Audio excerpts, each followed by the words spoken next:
Welcome back to the channel. In today's video, I will show you how to turn on or off the option that allows Canva to use your data for AI personalization inside the Canva mobile app. This setting controls whether Canva can save and...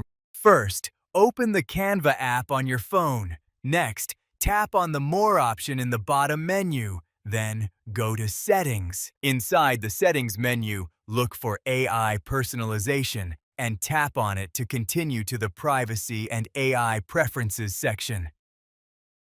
Then, find the option called Save and Reference Memories.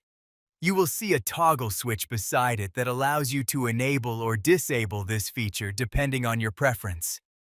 If you want Canva AI to remember information and provide more personalized suggestions, turn the option on. If you prefer more privacy and do not want Canva to save or reference memories, turn the option off. Don't forget to subscribe to the channel, leave a like, and share this video with others who may find it helpful.